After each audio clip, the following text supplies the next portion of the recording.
bienvenidos a otro episodio de Sinergia Podcast GT en esta temporada de elecciones 2023 en Guatemala. Hoy tenemos una invitada especial que la recibimos con muchísima emoción. Una bienvenida a Laura Marroquín. Y aquí estamos nuestros hosts de siempre. Está Eddie, Julito y pues yo. Entonces cuéntenme primero cómo se sienten el día de hoy. ¿Qué tal están en pleno martes, ya casi a la mitad del año? A ver quién quiere empezar sobre cómo estamos un día martes. Un día Difícil, martes. ¿eh? Difícil. Eddie ya está trabajando, entonces. Ajá, Eddie acaba de entrar de vacaciones. A Sí, ver, contanos tu primer día de vuelta de oye, vacaciones. eso es interesante. Hoy corrí mucho, te comento, Laura, estaba de vacaciones, entonces acabo de regresar a mi trabajo, entonces fue un día, pero creo que fueron suaves conmigo. Yo creo que hay, en mi trabajo siento que son a veces como muy buena gente conmigo, entonces dijeron, vamos a ir suaves hoy es un día de chill, hoy vamos a comer algo rico, tómate un poquito más de almuerzo, entonces estuvo muy bonito, la verdad. Eso sí, mucho tráfico, demasiado tráfico, vine corriendo, sentía que ya no venía, pero aquí estamos. Y cuéntanos, Laura, ¿cómo estás? ¿Cómo te va?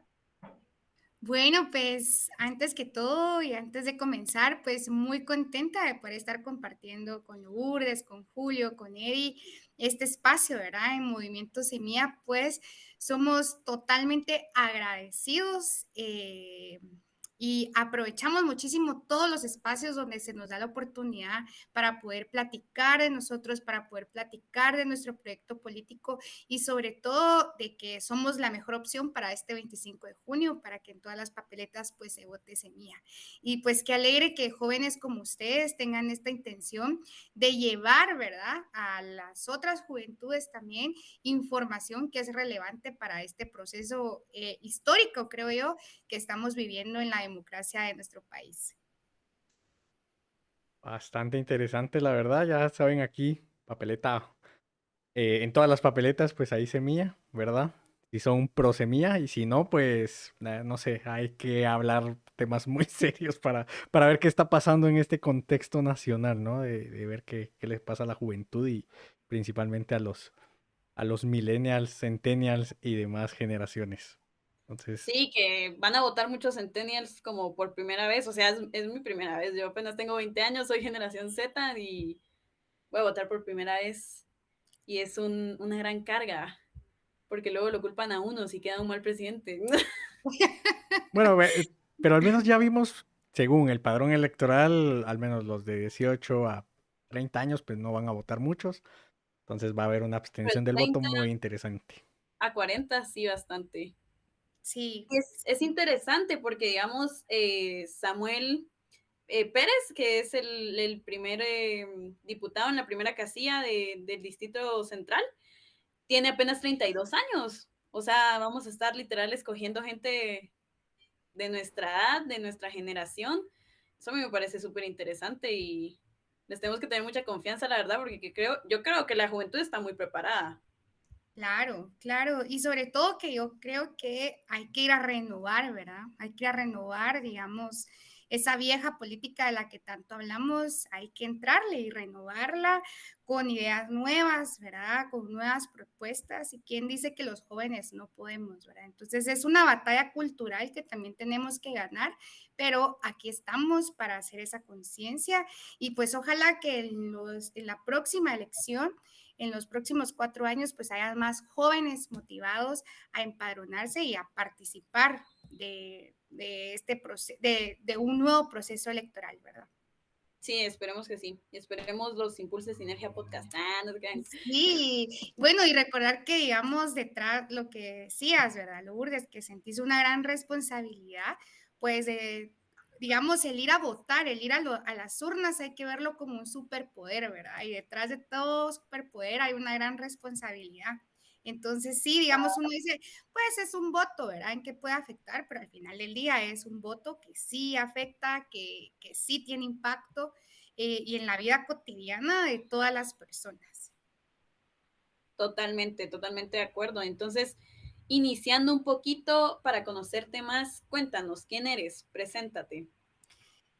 Bueno, tal vez yo no soy tan joven como ustedes, pero Bueno, mi nombre es Mi nombre Bueno, es Laura Marroquín y pues tengo 34 años de edad, de profesión, digamos, soy licenciada en Relaciones Internacionales con estudios de posgrado en Administración Pública y recientemente en Comunicación Política. Pero yo siempre digo que, digamos, todo como que este marco teórico que he tenido el privilegio y la fortuna de poder estudiar becada en la universidad, eh, digamos, no ha sido mi campo de entrenamiento. Obviamente me ha dado como juicio crítico, me ha dado conciencia, me ha dado como las bases, ¿verdad? Pero mi campo de entrenamiento realmente ha sido trabajar y estar dentro de las instituciones del Estado. Entonces digo que como profesión soy eso, pero por convicción pues primero soy salubrista, ¿verdad? Porque mi campo de entrenamiento fue el Ministerio de Salud, una institución sumamente noble a la que le debo todo mi aprendizaje sobre administración pública. Segundo, pues sí soy como feminista, ¿verdad? Porque sí creo que las mujeres tenemos que seguir disputándonos estos espacios y que si bien es cierto, hemos conquistado algunos derechos, pero nuestras luchas continúan, ¿verdad? Y tienen que haber más mujeres dispuestas a tomar puestos de donde se decide verdaderamente para poder decidir por políticas incluyentes, ¿verdad? Que verdaderamente tomen en cuenta las necesidades de las mujeres, porque no es lo mismo que hombres sigan legislando o sigan formulando políticas públicas para las mujeres cuando no entienden, digamos, nuestras necesidades. Y que digamos, las mujeres, ahí sí que por sentido protector, pues somos como más equitativas, ¿verdad? Y luego, digamos, me considero también una persona institucionalista. ¿Y por qué digo esto? Porque, digamos, mi formación no viene de la sociedad civil, sino que viene desde las instituciones del Estado y que yo creo que estamos en un momento totalmente histórico y primordial, ¿verdad? En donde todavía podemos rescatar a las instituciones del Estado y reencauzarlas para que verdaderamente cumplan la función y el espíritu por el que fue creado, ¿verdad? Y las instituciones al final del día, digamos, tienen un espíritu de llevar y de crear servicios públicos que mejoren las condiciones de vida de las personas. Entonces yo creo que es sumamente importante, no todo está perdido, las instituciones se pueden rescatar y se puede reivindicar la función pública, ¿verdad? Que está tan prostituida y que de verdad que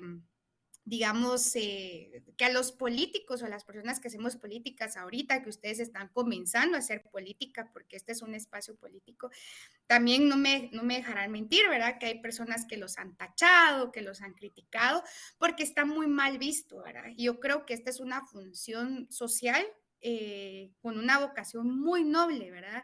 Y que al final del día todo lo que hacemos es político y al final del día todos los problemas sociales, digamos, son decisiones políticas que alguien no está tomando. Y para cerrar, digamos, lo que me convence participar en política es entender, va mucha que en política no hay espacio vacío, no hay silla vacía, ¿verdad? Entonces, digamos, si nosotros como jóvenes o la gente que tenga buenas intenciones de hacer las cosas bien y hacerlas diferentes, no se van a animar a dar ese paso al frente y a disputarse ese espacio, alguien más lo va a hacer, pero ese alguien más no sabemos qué, digamos, qué intereses tiene, ¿verdad? Entonces, yo siempre he dicho, cuando haces política, tenés que tener claras dos cosas, para qué y con quiénes, ¿verdad? Y digamos, con quiénes se refiere a la rosca con la que te vas a relacionar y que va a estar alrededor tuyo, que es sumamente importante y que esa rosca no tiene que, digamos, pelear con tu brújula ética, con tus valores y con tus principios para que no te perdas, ¿verdad? Entonces, obviamente esa misma brújula ética te va a llevar a ocupar esa silla de decisiones políticas, consciente que lo que tenés que llegar a hacer es un trabajo para la gente, ¿verdad? O sea, que tenés que trabajar para la gente. Totalmente de acuerdo. Yo creo que al final todo es política. Y lo decía realmente ahí Thomas Mann. un politólogo hace muchísimos años. Y yo creo que al final todas las acciones terminan siendo eso directamente en algo político, entendiendo el político como una forma de ejercer el poder, ¿no? Como este es un espacio realmente para jóvenes y de jóvenes, a mí yo tengo una duda ahí, realmente sobre de dónde sos egresada de Relaciones Internacionales. Bueno, yo me gradué de la Universidad Rafael Landívar, orgullosamente landivariana, becada, ¿verdad? Toda la vida, estudié en la noche, mi jornada fue la vespertina. Algunos exámenes los tomé en la mañana y en la mañana era un mundo, este no es mi mundo, porque otro rollo, ¿verdad? Pero digamos, siempre trabajé, o sea, siempre he sido como muy consciente, afortunadamente, he sido como muy consciente y no he estado tan en la burbuja, ¿verdad?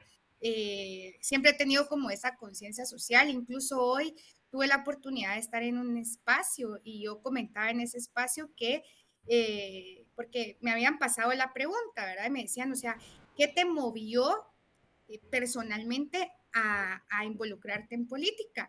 Y pues yo hacía como ese análisis retrospectivo de mi vida y recuerdo bien que, digamos, de niña yo viví en una zona roja, que hoy por hoy todavía sigue siendo una zona roja, y yo tengo un hermano mayor y, digamos, muchos amigos de mi hermano los empezaron a reclutar a las maras y muchos no llegaron a su mayoría de edad, ¿verdad? Entonces mis papás hicieron, digamos, un esfuerzo sobrehumano para poder sacarnos de esa zona roja, porque dijeron, o sea, ¿qué horas se llevan a mi hijo, verdad? Y lo matan, o yo qué sé, o violan a mi hija. Entonces, nos sacan, digamos, de esa zona roja, pero yo, o sea, desde muy niña, digamos, me enfrenté a la violencia, a siempre estar en alerta, ¿verdad? Siempre estar en alerta. Por condiciones estructurales y por falta de oportunidades de la juventud. Entonces siempre he tenido como que siempre he estado muy consciente de la realidad y luego creo que también el colegio que me formó, ¿verdad? Que donde estudié mis básicos y mi secundaria y el magisterio, también era un colegio, a pesar de que era de monjas, eran monjas guerrilleras. Ah, era el belga. El belga. Sí, yo también estuve ahí, las cosas. Mira, qué buena onda. Nuestra vicepresidenta también es del belga. Entonces, más mujeres ahí. Sí, Karin Empoderadas. Ah, es egresada del belga. Y entonces, digamos, pues Lourdes no me va a dejar mentir, ¿verdad? Que estas monjitas, pues nos empoderaron, digamos, con este sentido, ¿verdad? O sea, pues fueron monjas que las sacaron del país en algún momento, fueron perseguidas, fueron mártires, ¿verdad? Perseguidas por su religión, por practicar, digamos, una religión y demás. Entonces, creo que también toda esa conciencia social viene de mi formación, pero también de las mismas vivencias que me han tocado como que desde mi crecimiento y de mi formación. Y entonces todas estas cosas pues me llevan a involucrarme en política y es una de las cosas que yo digo, bueno, ¿qué puedo hacer? ¿Qué puedo estudiar? Digo, relaciones internacionales, ¿verdad? Y es así como llego a la carrera y a la Landívar. bastante interesante, la verdad. Lo más curioso es cómo vincular tu carrera principal con todo el tema institucional a nivel saludista. O sea, yo trabajé en temas de salud, pero a nivel privado.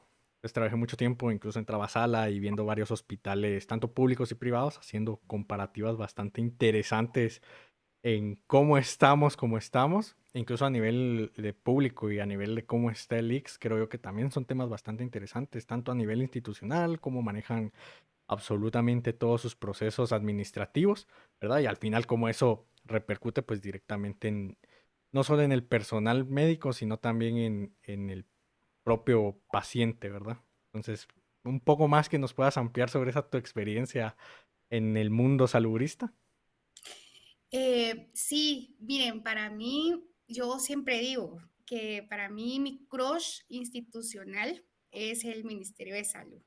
Y que uno a veces cree, digamos, cuando lo ve desde fuera, crees que el Ministerio de Salud o la salud pública en este caso es únicamente la relación médico-paciente, pero es un mundo. O sea, el ministerio es el segundo ministerio más grande que tiene el Estado, ¿verdad? El primero es el Ministerio de Educación, pero no tiene tantos desafíos como tiene el Ministerio de Salud, ¿verdad? El Ministerio de Salud, pues obviamente, digamos, tiene como su corazón, que son los 3 niveles de atención, ¿verdad? Que están los puestos de salud, el segundo nivel de atención, que ya tiene algunas especialidades de atención, y luego viene el tema de los hospitales, donde yo te podría decir que es el conjunto o el pedazo institucional que ve la relación médico-paciente. Pero después el Ministerio de Salud tiene injerencia en todo. Regula alimentos, regula licencias de construcción, regula licencias de ambiente, regula toda la parte técnico-normativa. Regula farmacéuticos, ¿verdad? Farmacéuticos y afines. O sea, tiene injerencia en todo. Entonces, como escuela de administración pública, es grandísimo, ¿verdad? O sea, y aparte que, digamos, tocaste un tema sumamente importante, el Ministerio de Salud, al final del día, que no lo han sabido cómo manejar o ejercer así, es el ministerio que lleva la rectoría de salud en el país, ¿verdad? Quiere decir que tendría que regular la política de salud, tanto del seguro social como a nivel privado, ¿verdad? Entonces es un órgano inmenso que básicamente tiene que ver en toda nuestra vida, ¿verdad? En educación, en la alimentación, ¿verdad? En la atención integral, digamos, no solamente a las enfermedades, sino que al desarrollo de la persona, la familia, la comunidad y demás. Bastante Sí, interesante, muy totalmente. buena respuesta, la verdad. Y bastante interesante conocer más a fondo realmente de dónde vienes y realmente qué es todo eso que te motiva a ser quien eres hoy. Sí, yo te tenía una pregunta. Pues ya nos contaste un poquito de cómo te acercaste a la política. No sé si en el Ministerio de Salud fue que conociste a Lucrecia Hernández Mac y por ese medio llegaste a Semilla, o cómo fue tu acercamiento a Semilla. Sí, les cuento, miren, yo me recuerdo que yo del belga me gradué de maestra y entonces trabajé de maestra mucho tiempo y hubo una clase que yo dije, no, yo tengo que renunciar porque yo nunca voy a conseguir trabajo, ya casi me iba a graduar de la U. Entonces le digo a un licenciado, mire, yo necesito entrar ya a algo de la carrera.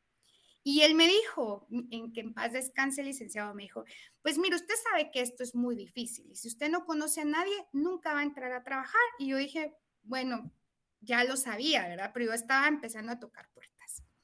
Y él logra conseguirme una entrevista, o sea, como que le quedó en su corazoncito y me manda un mensaje de texto y me dice, mire, el próximo día de clases me va a dejar su CV en un sobre y me lo va a dejar en su escritorio. Por favor, no me dice nada, no me saluda, no hace referencia al sobre que me va a dejar. Entonces yo le dejo el sobre y a los siguientes días recibo una llamada en donde tenía una entrevista en el Ministerio de Salud. Y eso a mí me complace contarlo muchísimo porque en realidad yo sí, afortunadamente, entro, digamos, al sistema público por medio de un proceso meritocrático que pues hace tanta falta la meritocracia en el Estado. Entonces entro a una entrevista, pues le parezco a las personas que me entrevistaron y fue en el tiempo del doctor Jorge Villavicencio, que también en paz descanse, que falleció hace unos años. Esto fue a mediados del 2014. Si ustedes saben, ¿verdad? Y si le han dado seguimiento, el Ministerio de Salud, pues se caracteriza por tener un desfile de ministros, ¿verdad? Es el ministerio que más cambia de autoridades.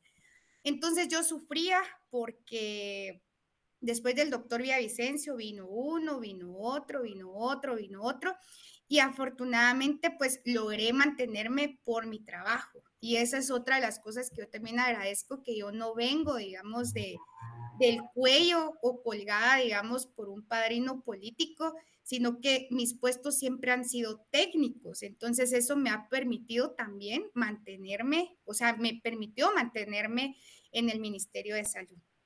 Pasaron muchos ministros y viceministros y entonces llega Lucrecia Hernández Mac cuando tiene la crisis Jimmy Morales de desabastecimiento en los hospitales y llega Lucrecia con todo su equipo. Y yo dije, Dios mío, primera mujer, ¿qué va a pasar? Había mucha incertidumbre y demás.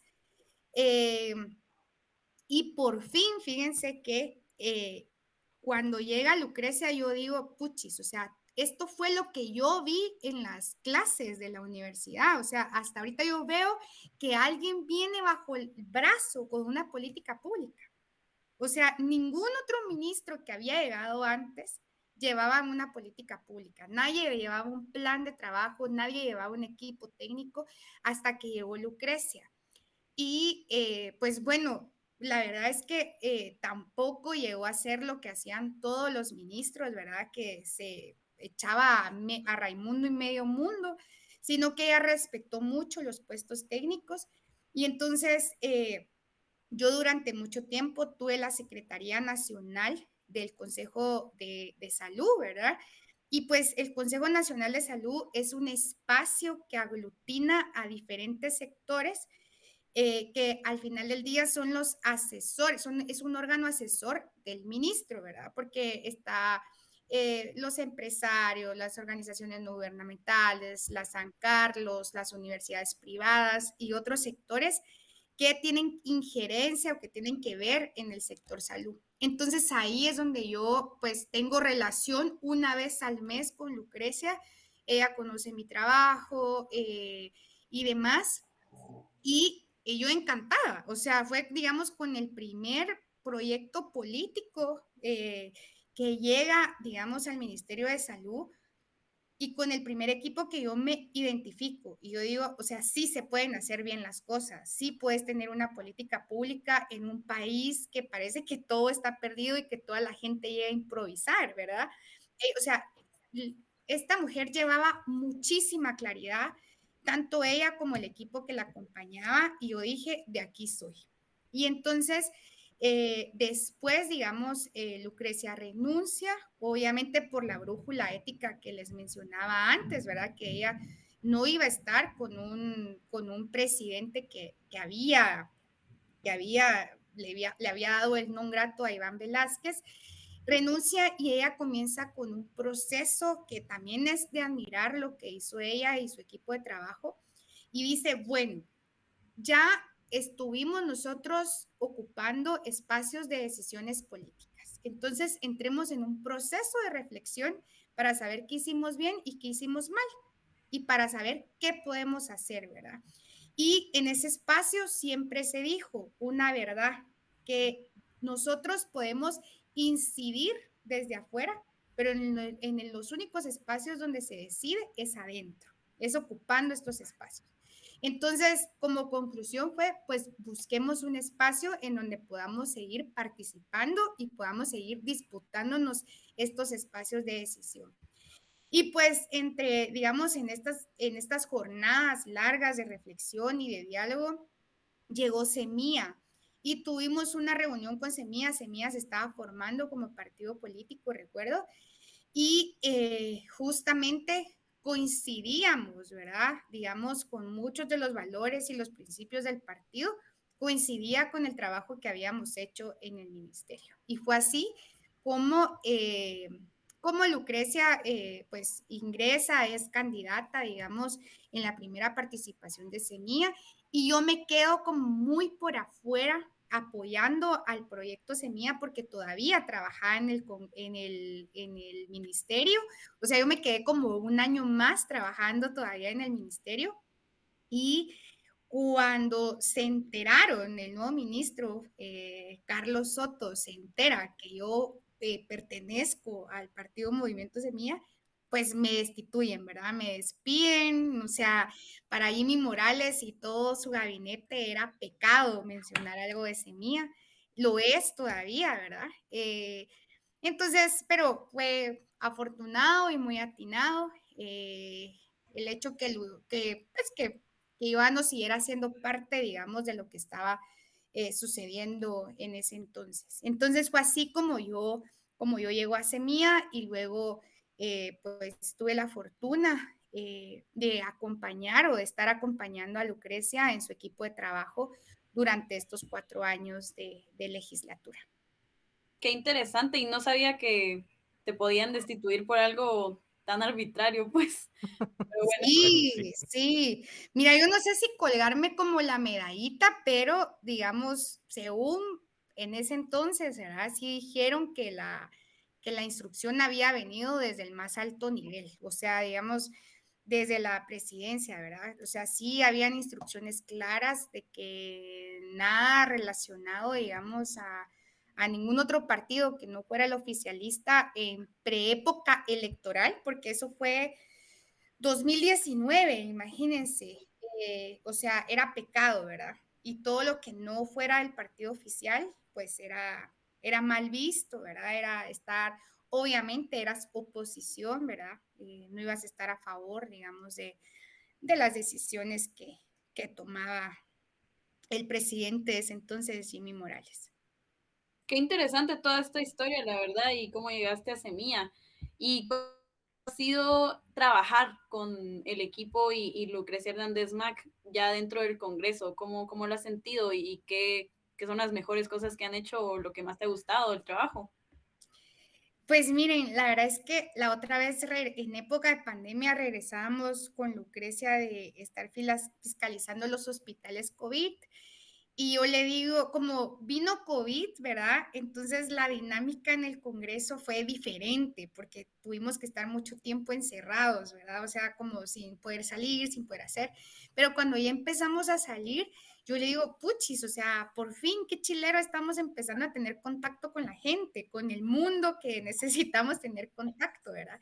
Y yo le digo, sin duda alguna, es mucho más chilero estar en el ejecutivo porque puedes hacer, pues puedes ejecutar cosas, puedes como hacer cosas como mucho más palpables y donde le puedes mejorar la vida a la gente. Y digamos, en el legislativo es igualmente chilero, pero la bancada, como ha sido una bancada tan pequeña, finalmente pues con 5 diputados, es bien complicado porque tenés que ir sobre la ola, ¿verdad? Y digamos, tenés que ir sobre la ola y tú no manejas la agenda, sino que son los otros que son mayoría que manejan la agenda. Entonces a ti, o en este caso el ser minoría, te corresponde, digamos, ser oposición, ¿verdad? Hacer la voz de la denuncia, ¿verdad? Para movilizar gente afuera y así parar cosas, pero digamos, adentro no es que puedas hacer grandes cosas y es la realidad y es una realidad muy frustrante, ¿verdad? No puedes hacer grandes cosas porque en realidad no tenés la planadora que tienen los otros. Entonces, por más que propongas, por más que lleves, o sea, no te dan la palabra en el pleno, no pasan tus iniciativas de ley, ni siquiera las leen, ¿verdad? Eh, o sea, digamos, los actuales diputados comentan, ¿verdad? Que los abuchean adentro, o sea, es un ambiente muy pesado, por así decirlo. Pero, digamos, pues yo admiro muchísimo a Lucrecia y he aprendido muchísimo, muchísimo de ella.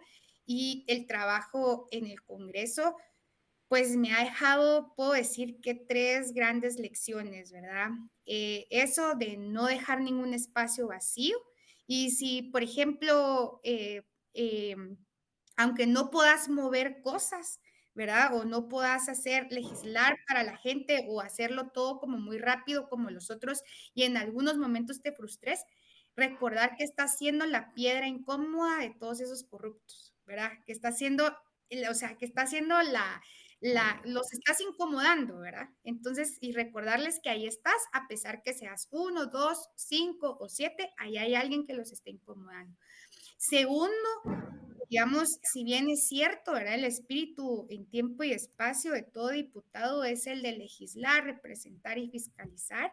Y digamos, si no pasan las leyes, podés, digamos, también representar a la gente, ¿verdad? Y digamos, Lucrecia ha canalizado eso muy bien. A su despacho llega muchísimas personas a solucionar problemas que un diputado puede, digamos, ser el intermediario para poder solucionar y poder como que mejorar sus condiciones de vida, laborales o en otros términos. Y tercero, que pues que vale la pena, ¿verdad? Que vale la pena ocupar como mujeres estos espacios y pues aprender. Y de cierta manera, pues estás contagiando y estás mandando un mensaje hacia afuera que es necesario participar y minar estos espacios. Bastante genial, la verdad. Sí, Ay, gracias. no, gracias a ti No, realmente aquí por gracias, estar mía. aquí presente, comentándonos realmente todas estas experiencias que son bastante crudas para la población que está afuera, pero realmente esas vivencias de que te abucheen, o sea, en teoría que son compañeros de trabajo y que todos deberían estar velando por los intereses de la ciudadanía según términos democráticos, al final yo creo que ha de ser bastante feo, ¿no? Es como llegar a tu lugar de trabajo y que todos te digan, haces mal tu trabajo, andate y Ajá, demás. qué hostil, ¿verdad? También. ¿No hay Entonces, recursos humanos en el gobierno o qué onda? Pues, mira, yo creo, recursos, es que no sé, ahí entraríamos en otro tema, debate bastante amplio, que yo creo que, es que yo creo que les da igual, ¿sabes? Les da igual. O sea, sí, yo opino mucho, como dice Laura, ¿no? Es el hecho de, son mayoría, ¿qué puedes hacer ahí? A pesar de que son diferente bancada, pero vienen de los mismos gremiales que han dominado el país durante años, ¿no? Entonces creo yo que diferencia alguna se está viendo muy lento. A Sí, ver, cabal, y viendo todas estas como obstáculos que hay dentro del Congreso y todo este ambiente hostil y también me imagino que para una mujer no debe ser fácil saber qué tipo de comentarios le han de hacer dentro del Congreso por su condición de mujer. Entonces, ¿cómo es que tú decides ya estas elecciones sí tirarte como diputada? ¿Cómo fue ese proceso o qué pasó? ¿Cómo lo decidiste? pues miren, acá, digamos, lo que debo resaltar es que yo siempre tuve como un plan de vida y como un plan político, ¿verdad? Y pues dentro de mi plan político, digamos, siempre fue pues ocupar un cargo público o ocupar un cargo de elección popular. Lo único que no sabía era que iba a ser tan pronto. O sea, pues yo dije, ¿verdad? Pero, digamos, resulta ser que hay un proceso primario, unas primarias democráticas internas dentro del partido, en donde, a diferencia de todos los otros vehículos electorales, pues aquí sí, dentro del partido se trata de ser o somos democráticamente correctos, ¿verdad? Entonces, lo que hicimos fue una competencia electoral interna en donde se llaman las primarias y donde participamos dos planillas diferentes por el Distrito Central. Los afiliados llegaron a votar un día, ¿verdad? Llegaron a votar, se contaron los votos y demás. Y pues quedo, digamos, dentro de las primeras cuatro casillas en este caso. Eh, y yo digo, bueno, pues, o sea, si este es el momento, pues este es el momento y voy a participar como muy segura y como muy valiente. Y siendo honesta, da muchísimo miedo, ¿verdad? O sea, digamos, en estas condiciones da mucho miedo participar, pero también yo siento que el miedo me mueve, ¿verdad? El miedo me mueve a pues no quedarme estancada y también como que a enfrentar, digamos, y a dar este paso al frente para poder participar y que yo sé que puedo hacer si no es que grandes avances, sí puedo dar esos pequeños pasos y abrirle la brecha a otras mujeres para que también participen. Porque este fue otro problema, ¿verdad? Que había dentro del proceso primario, dentro del partido, es que las mujeres no nos animamos a participar, ¿verdad? Hay mucho prejuicio alrededor de nuestra participación, mucho miedo. Y demás. Entonces yo dije, bueno, lo que venga, ¿verdad? Lo que venga y pues ya estoy subida, ya fue el proceso primario, después ya comenzó, digamos, las elecciones y sí ha sido en momentos abrumador, frustrante y demás. Ahora con el tema de las redes sociales, ¿verdad? Que cualquier persona detrás de un usuario falso, pues te dice muchísimas cosas. Pero sí, uno va haciendo costra y callo y pues ahí sí que solamente los comentarios que verdaderamente valen la pena y los que aportan o los que son críticos y suman a tu crecimiento y fortalecen tu madurez política son los que vas tomando, ¿verdad? Pero yo creo que lo más importante es abrirle la brecha a otras mujeres para que participen y para que se animen a participar.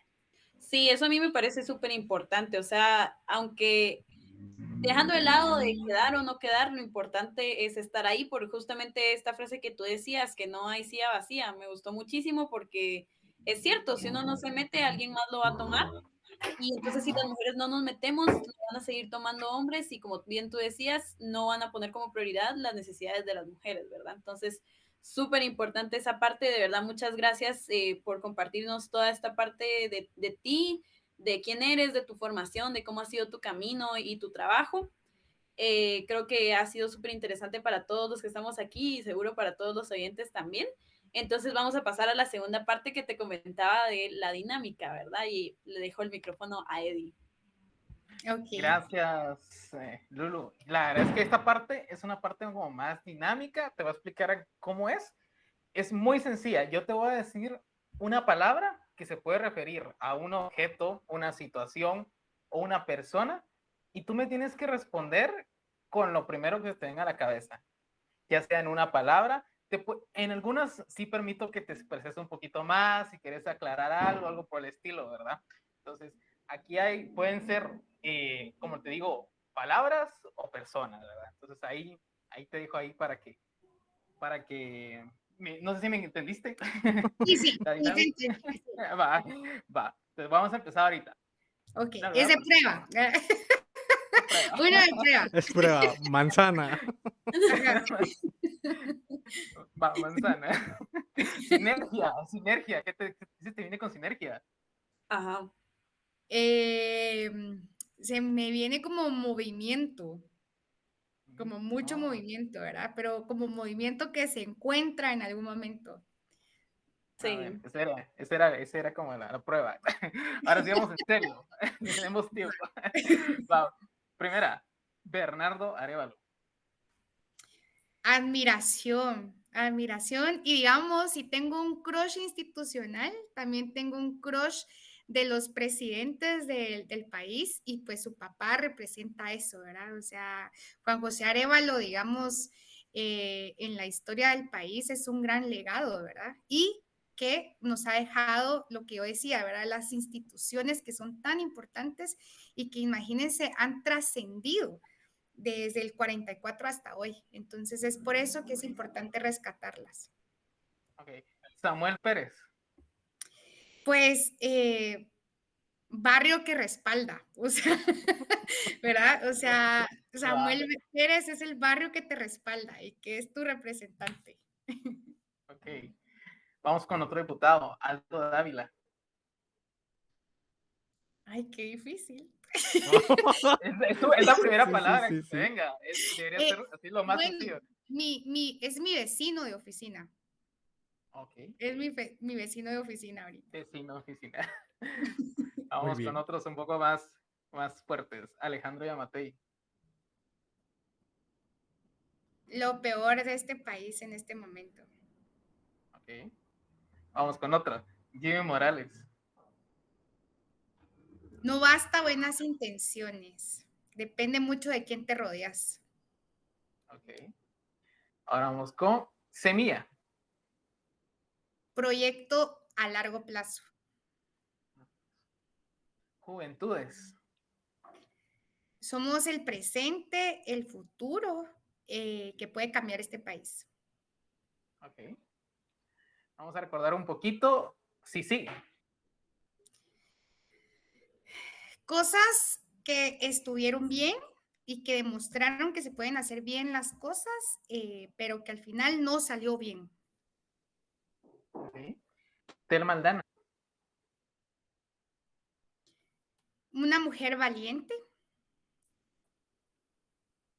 Vamos con Edmond Mullet. Brújula ética dispersa. Okay. Vamos con Suri Ríos. No quisiera ser ella. Ojalá lo escuche. No quisiera ser ella. Nadie, Ok. la Nadie. No. Ok. Sí. Lucrecia Hernández Mac. Valentía y mucha fuerza. Salud Pública. Vocación. Es una vocación muy noble y necesaria y necesitamos acceso universal a ella. Salud Mental.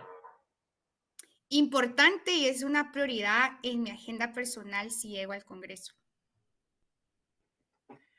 Karin Herrera. Compañera del belga y de batallas.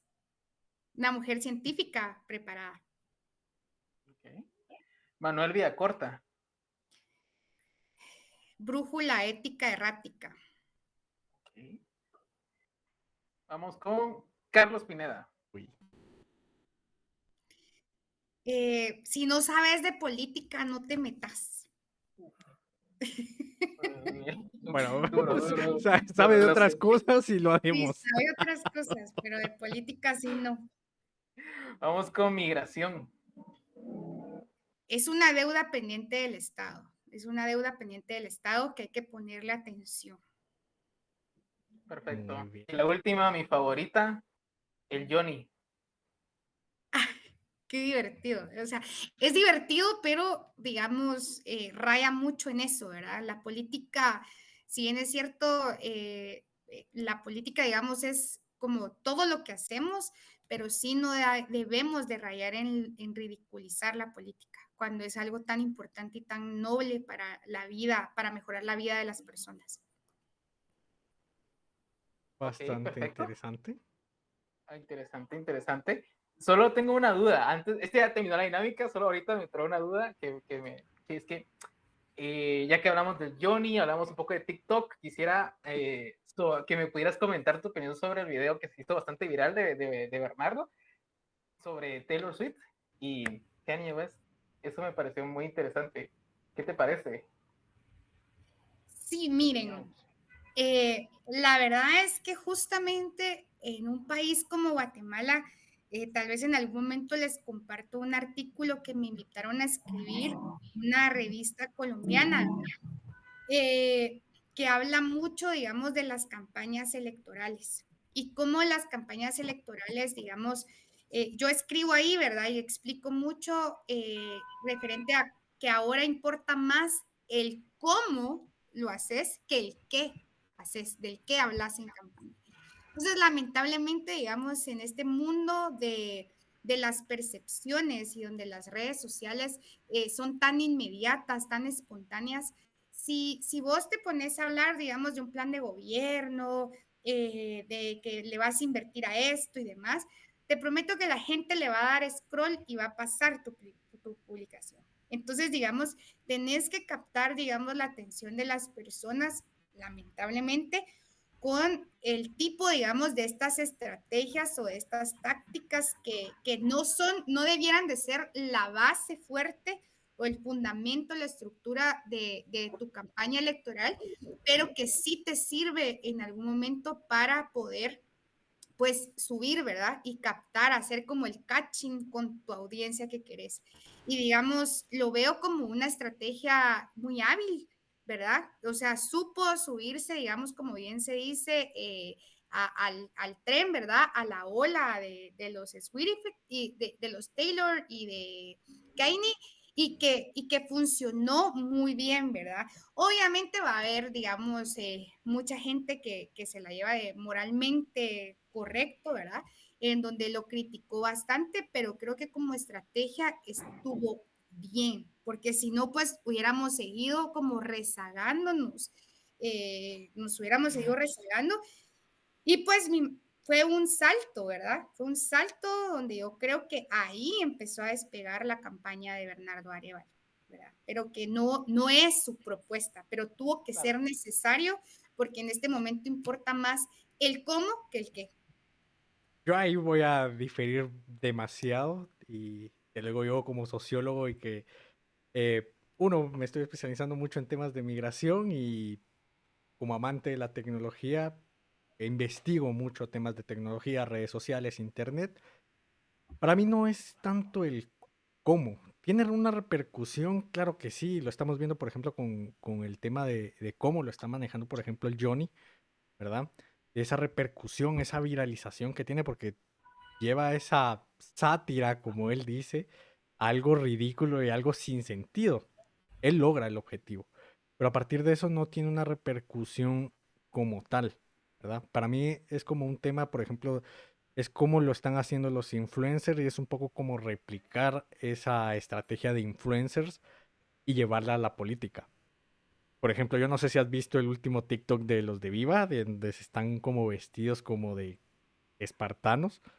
Sí, Y por ejemplo, para mí no es el cómo, obviamente hay un mensaje implícito ahí, pero por ejemplo, todo el tema de storytelling que están manejando para mí es, eh, no es, uno, no te identifica a ti como guatemalteco, no te identificas con el partido y hablo absolutamente de todos los partidos. Y dos, y tercero, estamos hablando de temas de KPI o los temas de que, si no saben, los KPI, pues son todos los temas de cómo debería realmente valorarse índices, pues todo el tema de tu repercusión en redes sociales, porque no es solamente los likes, las visualizaciones y demás, que muchas veces pues se ve este tipo de temas, sino también pues el tema más subjetivo que es qué está hablando la gente en comentarios, es positivo, es negativo. Entonces yo creo ahí de que al ser algo tan nuevo, nuestras narrativas en la política, en las redes sociales, creo yo que todos los partidos en este punto, después de la pandemia, están experimentando qué es lo que nos está funcionando, qué es lo que no, con el surgimiento de TikTok, por ejemplo. Entonces creo yo que toda la gente está investigando, por ejemplo, porque, por ejemplo, Sandra está replicando todo lo que hizo, pues, eh, Bukele en El Salvador. Obviamente, pues estamos hablando ahí de que todos quieren, bueno, como ganó en ese contexto, pues quiero ganar yo también. Entonces contrato a ese asesor porque lo hizo ganar. Pero obviamente los contextos son muy diferentes, ¿no? El contexto de Guatemala no es el mismo que El Salvador. También estamos hablando en temas de, por ejemplo, qué tanta internet se está utilizando aquí en Guatemala y, por ejemplo, la mayoría de internet está directamente en el Distrito Central, no tanto en, ¿cómo se llama? Y esto es pues un índice que tiene el Banco de Desarrollo Interamericano, por ahí del 2018, que fue la última que se tiene. Entonces, por ejemplo, hay muchas cosas las cuales, bueno, sabemos de que también el mayor padrón electoral está en el Distrito Central. Entonces también esto pues implica nuevas estrategias porque hay una gran mentira en el hecho, es que los que hacen ganar a los mismos son los del interior. Pero si el padrón electoral está realmente en el Distrito Central, ¿quién está haciendo ganar a los presidentes actuales, a los diputados actuales? Entonces, para mí las narrativas son importantes. Está interesante que estén intentando como divertirse en el tema de cómo hacemos llegar nuestro mensaje, pero creo yo que siempre se está quedando en absolutamente todos los partidos, pues en ese mensaje vacío, en redes vacías. Pues hay varias redes de muchos partidos, las cuales tienen la repercusión, bueno, no tienen la repercusión porque no tienen comentarios, likes ni más. Y esto también hace que se pierda mucho, pues, una coherencia a nivel filosófica de los partidos, ¿no? Porque pareciera como que el Distrito Central está como unido, pero al final después te vas al alcalde de Villanueva y es como que no existiera. Entonces es bastante curioso cómo se están manejando las redes sociales. Claro, esta es mi opinión, que va a haber gente pues a favor o no, pero creo yo que dentro de 4 años va a estar interesante a ver qué nuevos influencers políticos surgen y esta vinculación de influencers hacia la política, como otros países la están manejando, por ejemplo Colombia, México o incluso Estados Unidos, ¿no? Que es más abierto el tema de que un artista apoye a un a un grupo Ujú. político. Entonces creo yo que poco a poco se va a ver ese tipo de estrategias y cómo evoluciona. Totalmente, sí, totalmente súper de acuerdo contigo que sí, que el marco narrativo importa muchísimo, ¿verdad? Mantener como esa coherencia. Y que donde no tenés como reglas claras para poder competir y permitís esto, ¿verdad? O sea, permitís que pues se vuelva esto como en pan y circo, y que no se hable del qué, que son las propuestas, y que a la gente, digamos, lamentablemente, pues también por esa deuda que tenemos con la misma gente que tiene el Estado de educar, ¿verdad? Se dejen llevar más como por este entretenimiento, ¿verdad? Eh, que por platicar de las cosas que verdaderamente importan. Y que tenés que competir, o sea, digamos tú que somos un proyecto serio, que tenemos propuesta, que todo está como muy bien pensado, pues toca competir en estas condiciones. Entonces, a veces sí te toca así como jugar, ¿verdad? O sea, como jugar con qué tipo de contenido vas creando sobre la marcha, ¿verdad? Y también, digamos, en campaña es bien complicado como estandarizar, digamos, este marco narrativo. O sea, sí te puedes tener un marco narrativo, pero las problemáticas por sector, digamos, las condiciones y los contextos son diferentes, ¿verdad? Entonces, tenés que adaptar tu marco narrativo, obviamente, digamos, a cada contexto donde estás participando y estás compitiendo. Súper. Qué interesante, la verdad. Y nos pasas el artículo que mencionaste que es de tu coautoría. Estaría súper leerlo. Y qué alegre ver que tienes un poco de experiencia en este sentido. Y qué interesante ver todo lo que hay detrás de, pues uno ve solo el TikTok, ¿verdad? Pero hay muchas decisiones detrás también, ¿verdad? Entonces ahora pasaremos a la tercera parte que te comentaba, que ya son algunas preguntas sobre tu plan de gobierno. Nosotros hicimos un episodio específicamente analizándolo así, escrutinizándolo totalmente, porque ya hemos hecho reviews de varios partidos políticos y ninguno tiene propuestas tan claras y tan bien desarrolladas. Pues muchos tienen así como mejorar el agua y mejorar el acceso a la luz y se quedan muy, muy, muy abstractos y ustedes ya tienen algo mucho más concreto, ¿verdad? Entonces teníamos algunas preguntas de lo que no nos quedó claro en su documento de plan de gobierno, ¿verdad? Por ejemplo, en una parte, en una de sus semillas, como ustedes le llaman, que se llama hacia una función pública legítima y eficaz, mencionan un sistema nacional anticorrupción. Queríamos saber cómo funcionaría eso o cómo se constituiría. No sé si nos puedes ampliar un poquito de ese punto. Sí, mire, yo les puedo hablar, digamos, de la agenda legislativa, ¿verdad? Y justamente la agenda legislativa también tiene 5 ejes de trabajo y uno de los ejes, ahorita lo voy a decir más o menos así, pero es recuperar las instituciones. Y justamente tiene la creación de una iniciativa de ley que obviamente cree el marco legal para un sistema anticorrupción, ¿verdad? O sea, que esta ley, digamos, le daría vida a este Sistema Nacional Anticorrupción que permitiría pues recuperar las instituciones y así, digamos, verdaderamente poder tener un filtro dentro de las instituciones para que no pasen más actos de corrupción. O sea, la cosa es como regular lo que haya un ente regulador y como quien dice, vigilante del accionar tanto de los funcionarios públicos al final del día, porque las instituciones no se mandan solas, sino que hay gente detrás de ellas que pueda regular su actuar y que por supuesto lo pueda sancionar y lo pueda corregir a tiempo, ¿verdad? Y que no pase, digamos, que no tenga que pasar muchísimo tiempo para que esto suceda. Pero digamos, esto que es otra de que está dentro de las funciones del Congreso es que en el Congreso también elegimos cortes, elegimos jueces, ¿verdad? Y que esto es un tema sumamente importante y media vez, digamos, no elijamos cortes, no elijamos nuevos jueces, pues de nada te va a servir tener una maravillosa ley de un sistema nacional anticorrupción si, digamos, estos mismos jueces, estas mismas cortes, le siguen procurando a los mismos de siempre, pues eso, ¿verdad? Que se puedan lavar fácil las manos, que impunidad al final del día, que les facilite mecanismos de impunidad.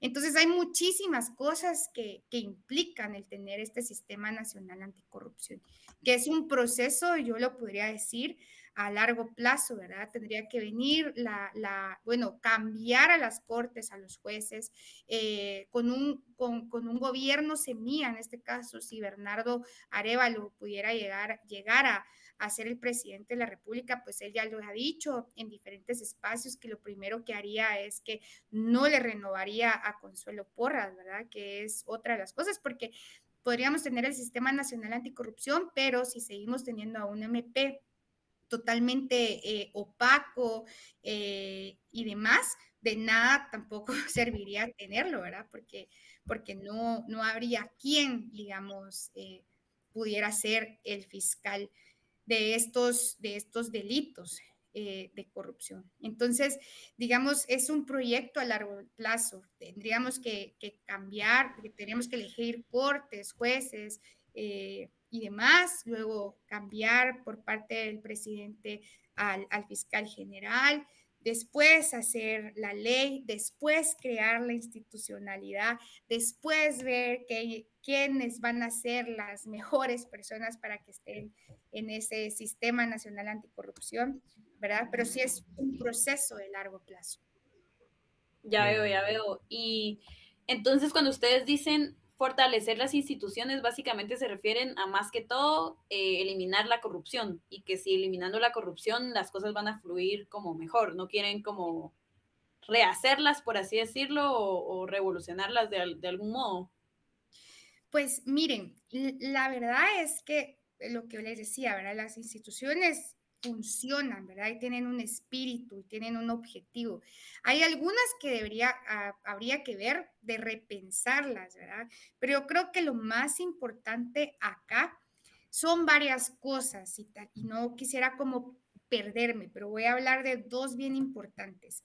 Bernardo en muchos espacios ha dicho y ha hablado, ¿verdad? Que no solamente es Bernardo Arévalo, sino que detrás de Bernardo Arévalo hay un equipo, hay capacidad, hay liderazgo y hay experiencia.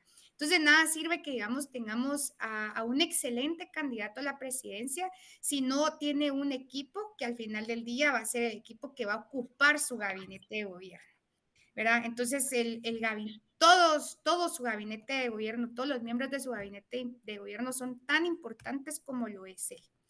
Y luego, que es de uno de los temas que nadie habla, porque no es un tema sexy, es un tema complicado, es un tema tal vez aburrido, ¿verdad?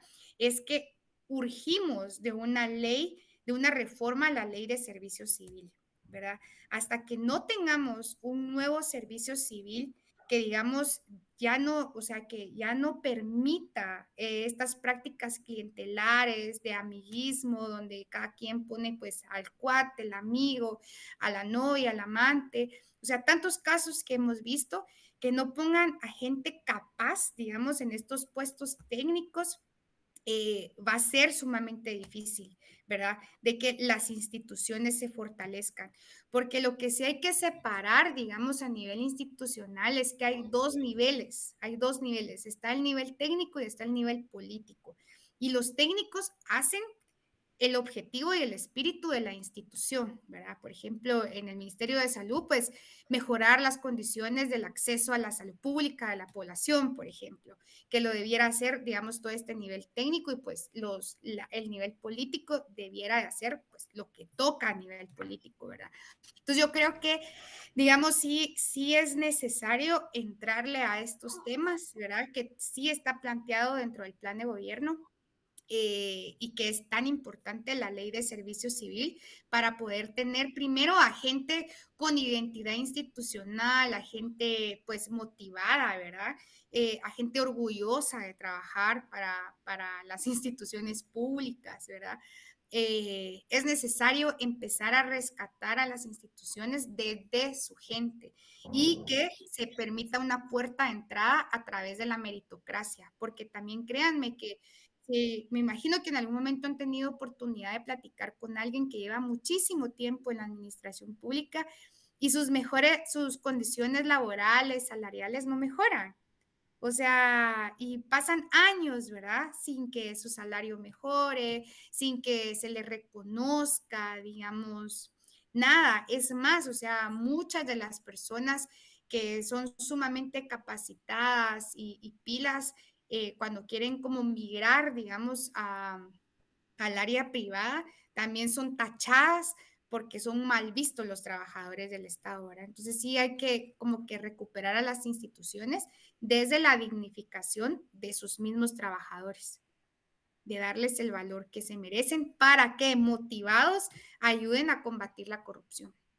Bastante importante todos los temas que acabas de mencionar, ¿verdad? Para mí es, bueno, reformas creo yo que sí hay muchas que ver. Aquí hemos tocado, por ejemplo, todo el tema de cortes y magistrados, ¿no? Por ejemplo, en ese debate de realmente qué te hace ser meritocrático y en ese sistema de valores, realmente quién merece ese puesto.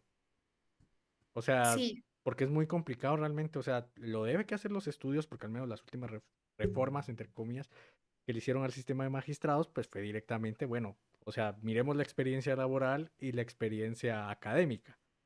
Entonces al final miras a mucha gente pues teniendo un montón de títulos a nivel internacional en diferentes universidades y ya cumplen el requisito.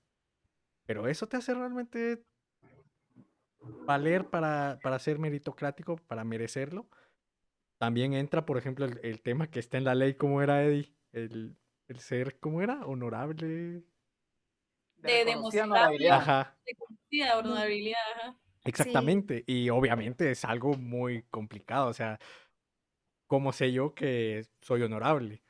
Y yo puedo decir yo soy honorable, pero ante un consejo, ante alguien que esté calificando, ¿cómo va a medir mi honorabilidad? O sea, no se puede medir ante algo numérico, ¿no? Entonces, para mí entra como en las reformas, yo creo que para las personas que queden e intenten realmente reformarlo, creo yo que es un proceso muy complicado el que se viene, porque da tantas variables y donde realmente al momento de hacer alguna reforma, cada quien lo va a medir de distinta forma. Entonces creo yo que son como que los temas que son los más complicados al momento de querer cambiar todo este sistema de elecciones, pero que son necesarias para comprendernos a nosotros como seres humanos, como sociedad, y entender también cómo está funcionando la corrupción. Entonces creo yo que bastante acertado ahí en ese tipo de cambios, bastante importantes, ¿verdad? Y como tú decís, realmente no es solamente Bernardo Arévalo, sino todo el equipo y poco a poco pues toda la gente que se vaya uniendo al proyecto para realmente dar las ideas siempre frescas y realmente ante las necesidades que realmente te dan, porque por ejemplo yo he visto mucho en sistema público y privado en temas de salud, pues justamente eso, ¿no? El trabajador en el área pública siempre es mal visto. Ah, incluso por ejemplo conozco a muchos residentes, incluso ya doctores del ICSI, por ejemplo, cuando van a un privado, pues no se les ve tan bien, ¿verdad? Entonces hay como una competencia bastante absurda al final, pero como que te da también como ese estatus bastante raro. Entonces creo yo que sí hay muchas cosas que cambiar, bastante idóneo todo el planteamiento. Y Eddie, ¿alguna pregunta? Lu? Sí, antes de irme, y pues ya como Ah, ya vamos a ir terminando, porque ya el tiempo nos está, se puede hablar tanto y tantas cosas que a veces no da tiempo de nada, pero hay una pregunta que ahorita me sonó mucho, porque tú lo mencionaste sobre la salud mental. El día de hoy, lamentablemente, también tuvimos un par de tragedias que nos recuerda la importancia de estos temas que casi nadie habla en el aspecto político sobre salud mental. Hemos visto partidos ahorita por doquier, es que nadie lo menciona y yo creo que son hasta, no lo toman como algo muy en serio. Entonces, ya que lo mencionaste, quisiera saber cuál es tu plan de trabajo para la salud mental de los guatemaltecos. pues miren, primero, digamos, es que hay que ganar una batalla cultural allá afuera, ¿verdad? Yo creo que todavía no hablamos de la salud mental porque sigue siendo un mito, ¿verdad? Sigue siendo un mito en nuestra sociedad, ¿verdad? En donde pues nadie habla de que hay una necesidad de hablar con un psiquiatra, con un consejero, con un psicólogo, con un amigo, ¿verdad? Y yo creo que esto, digamos, se creció más, ¿verdad? Se incrementó más a raíz de las secuelas que tenemos post pandemia, ¿verdad?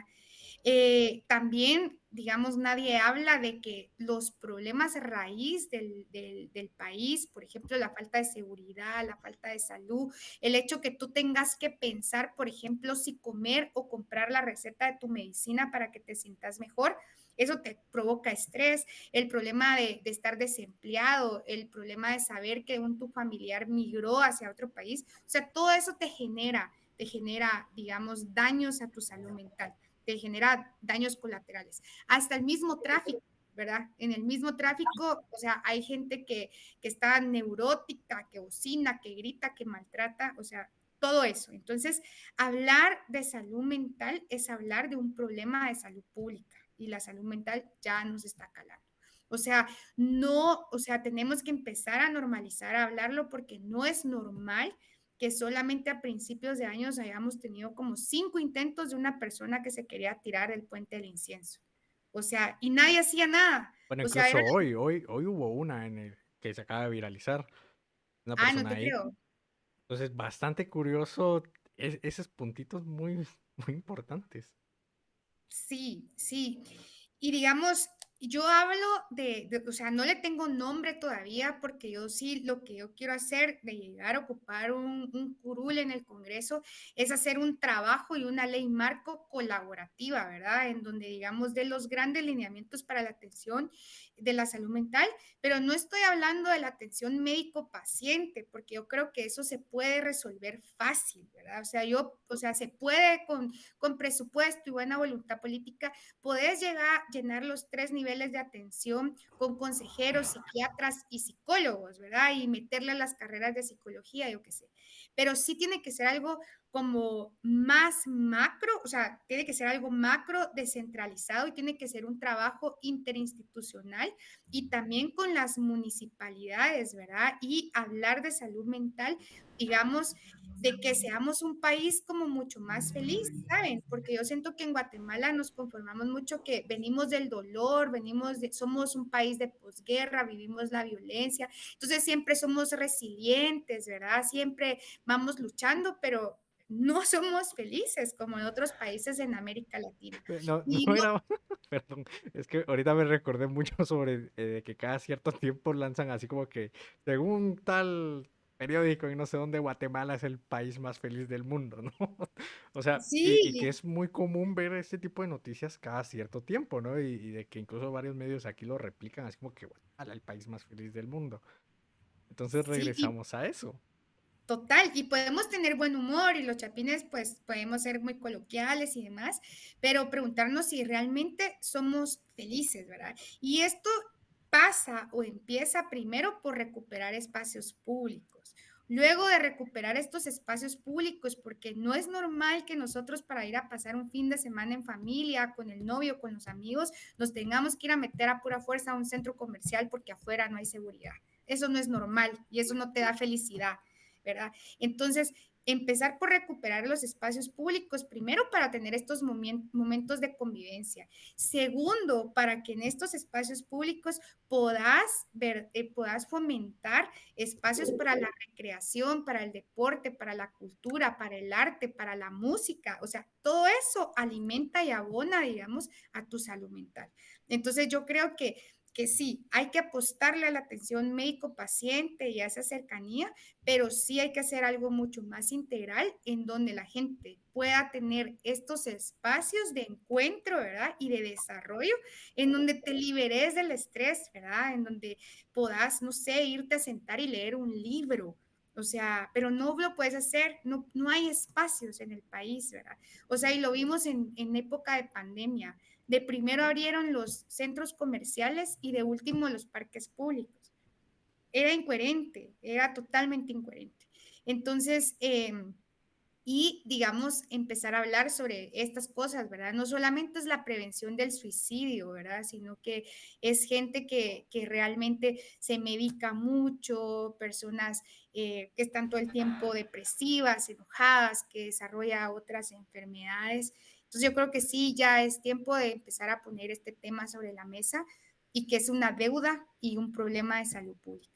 Sí, total, ni siquiera la prevención del suicidio, empezando con que ni siquiera tenemos cifras actualizadas de intentos de suicidio aquí en Guate. Entonces, yo estudio psicología, este tema me apasiona muchísimo. Cada lo que tú mencionabas de la seguridad, como bien saben, una de las necesidades fundamentales psicológicas del ser humano es sentir seguridad en su ambiente. Entonces, como que a nosotros nos parece tan normal estar revisando cada 5 minutos si aún tenemos la billetera o si tenemos bien escondido el celular, cuando en otros países eso es O extrañísimo, vas pues en el entonces, tráfico vigilando ahí, ay, este que no se te motorista, pegue una moto, cabal, y o entonces, vas caminando. sí, Y tiene mucho sentido que tiene que ser desde algo más macro, ¿verdad? No tanto solo, bueno, puedo ir a toda la terapia que sea, pero voy a seguir teniendo miedo de salir de mi casa porque hay una gran Ay, inseguridad afuera. yo Entonces, creo que eso es un tema muy importante que se debería tomar con más profundidad, porque, por ejemplo, Simone de Beauvoir, socióloga, pues ella mencionaba mucho pues el tema por ejemplo, o sea, el hombre es vulnerable en su contexto, pero por ejemplo una mujer es doblemente vulnerable. Pero en Guatemala pasan otros contextos que diferentes sociólogas lo han manejado en- a- lejos del occidentalismo, y es decir, bueno, o sea, no solo vivimos en un país del tercer mundo, sino también estamos hablando de que somos mujeres, y aparte de eso, somos de un origen maya. O sea, somos triplemente vulnerables, ¿no? vulnerables, sí. Entonces creo yo que ahí son temas de derechos humanos, ya lo he tocado en muchas ocasiones, de que al menos en temas de desarrollo sostenible, pues dudo mucho que el mundo pues lo cumpla, y no digamos Guatemala, pero sí tal vez dejar ahí una recomendación a ti, ¿verdad? Y para el equipo de trabajo ahí de Semilla, que es manejar este tipo de temas de la psicología, ¿no? De realmente no solo la prevención, sino también tocar estos temas y el hecho de entender qué puede estar afectando a la sociedad guatemalteca, qué necesitan. Y hoy justamente lo reflexionaba mucho. El hecho de decir, bueno, ¿qué pasa si no he tenido trabajo en 2 meses, 3 meses, 4 meses? Eso me genera ansiedad. Claro, Pero cuando te aceptan en un trabajo, creo yo que te genera más ansiedad, porque si no tenés dinero y todavía tenés que movilizarte a tu nuevo lugar de trabajo y no tenés ese primer salario porque sabes que lo vas a percibir hasta final de mes, ¿cómo comes? ¿Cómo te movilizas? ¿Cómo pagas parqueo, pasajes? Entonces yo creo que ese primer mes a mucha gente le puede causar mucha ansiedad. Yo creo que no hay estudios aquí en Guatemala de ese tema. Y una iniciativa de ley tal vez tomando modelos un poco más ahí de las corrientes del sur, ¿verdad? Directamente en políticas públicas, pero al menos en el caso de Chile, tengo muchos amigos chilenos, y al menos el modelo ahí es de que se quedan sin trabajo y ellos perciben X cantidad de tiempo, pues el último salario, ¿no? Eso es pues, una medida del gobierno para alivianar esta solución. Pero, ¿qué pasaría, por ejemplo, en Guatemala? Tal vez no adoptar esa metodología como tal, o sí. Pero, por ejemplo, ¿qué pasa si buscar algún modelo de política pública en el cual, por ejemplo, te contratan en algún lugar y el Estado pues te dé una cierta cantidad al menos mínima para movilizarte y al menos comer, ¿no? Porque en situaciones, por ejemplo, hablas con muchas personas y, por ejemplo, si ustedes se recuerdan en los trabajos que han tenido, a mí me ha tocado pues también percibir eso, ¿no? Por ejemplo, ver a alguien que solo tal vez come frijol toda la semana porque es nuevo y no tiene esos recursos. Entonces creo yo que son temas bastante importantes que nos generan ansiedad y que nadie habla. sí, sí, totalmente de se acuerdo. deben poner en la mesa. Hay muchos problemas en Guate, muchos problemas muy urgentes, pero pues que tengamos rota la pierna no significa que no nos vamos a curar el rasguñón del dedo, pues, o sea, hay que trabajar en todo integralmente. Y con esto vamos a ir terminando por temas del tiempo un poquito. De verdad, muchísimas gracias, Laura, por venir. Se ve que eres una persona súper preparada, entonces gracias por contarnos todo esto de tu experiencia, de tu formación y de cómo es el futuro para Guatemala. Quedamos totalmente agradecidos y nos quedamos aquí de contacto para cualquier cosa que necesites. Algunas palabras de despedida, muchis. Me la pasé muy bien ahí en la charla. Divertido. Yo también. Sí. Súper. Sí, yo también, qué alegre, muchas gracias, Laura. Yo sé que ahí te estuve molestando bastante ahí por Instagram ahí, porque pero la verdad es que yo Con quería gusto. realmente tener la oportunidad de platicar yo le llamo a estos protagonistas, ¿verdad? Porque al final es como si podemos quedarnos aquí, Jolito, Lourdes ahí y yo pues hablando, pero si no hablamos también con un poco de los protagonistas, nos quedamos un poco como en la superficie, ¿verdad? Entonces, qué bueno es poder también platicar con ustedes y ojalá se pueda expandir más y podamos platicar con más miembros de Semilla, sería buenísimo para conocer más sus distintas opiniones y sus posturas, ¿verdad? Entonces, gracias por estar aquí, Laura. No, muchísimas gracias a ustedes. La verdad es que valoro mucho estos espacios, su tiempo, ¿verdad? El hecho de hacer las cosas diferentes y pues a 25 días que estamos de las elecciones y de este momento tan crucial en la historia democrática de nuestro país, pues a las personas que han llegado hasta acá y que nos han escuchado y si nos están escuchando antes del 25 de junio, pues pedirles que salgan este 25 de junio primero a votar, después que salgan informados, que hagan un voto consciente, que hagan un voto diferente, que conozcan la propuesta de Semilla y que en todas las papeletas pues puedan votar Semilla. Y espero pues quedar, ¿verdad? Y poder representarlos y ser la voz de las juventudes, de las mujeres y por qué no también de los hombres, ¿verdad? Que también tienen sus necesidades. Súper, sí, como siempre les decimos a nuestros oyentes, sigan cuestionando. Ya ven que las personas de Semilla están abiertas a que las cuestionen, entonces acérquense a ellos si tienen alguna duda, si tienen alguna crítica constructiva, por favor, y sigan replanteándose las cosas para tomar un voto bastante informado este 25 cabalmente. Entonces, con eso nos despedimos. Muchísimas gracias a todos. Nos vemos en la siguiente. Síganos, ya saben, en Instagram, YouTube y Spotify y escuchen los reviews de partidos políticos porque así se enteran un poquito más de las cosas. Y miren sus TikToks de cualquier partido político. Sí, miren TikTok. Nunca Sí. creí que iba a recomendar eso, pero miren TikTok. Es una buena fuente de información. Sí, ¿O no? totalmente. Entonces nos vemos a la próxima. Bye bye. Bye. Gracias muchis, un gusto. Sabemos que cuando unimos nuestras voces sonamos más fuerte y estamos cansados de quedarnos callados. Está bien hablar de política, está bien hablar de temas controversiales, pero lo más importante es que formes tu criterio propio. Sinergia es un espacio creativo, lleno de aportes diversos y con un enfoque de conciencia social. Puedes escucharnos en Spotify y YouTube. Síguenos en redes sociales como Sinergia Podcast GT.